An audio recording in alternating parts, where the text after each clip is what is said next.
Kaag sa numero 1 sa mga balita, subong nga adlaw.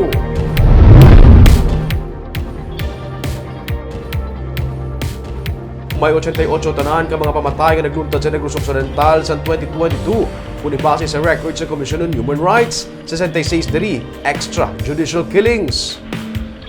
Sunod sa kay Vincent Para, ang officer in charge sa CHR sa Negros Occidental sa 66 ka EJK, mga 30 diri ang drug-related cases. Ang nabilin, mga kaso may kaangtanan sa isyu sa duta o kung agrarian reform-related kag armed conflict. Kalabanan sa sini nga mga kaso ang mga unresolved pa. Subong nga tuig, may 7 ka mga pagpamatay nga na-record. Narakip na diri ang 3 ka mga tulaan nga na-recover sa taytay sa gimbalaon sa Silay. Ang nasapuan sa Barangay Mansilingan sa Bacolod City kag ang mga kamot sa Barangay 2 sa Bacolod sa gihapon.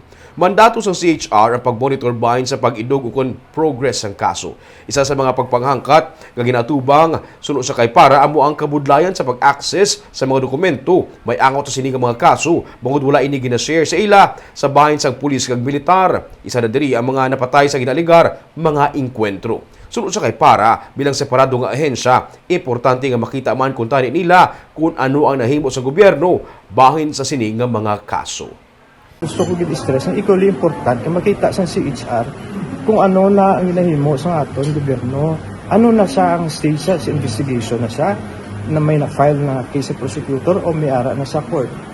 That is why very important na mag-cooperate man sila sa amon, pati sa mga musili, para mapakita nga ating gobyerno may ginahimo.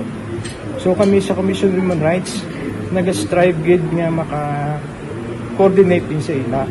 It's just that nga siguro sa ako lang personal nga pag-analyze kasi may issue on trust na wala pagid man siguro sa ano.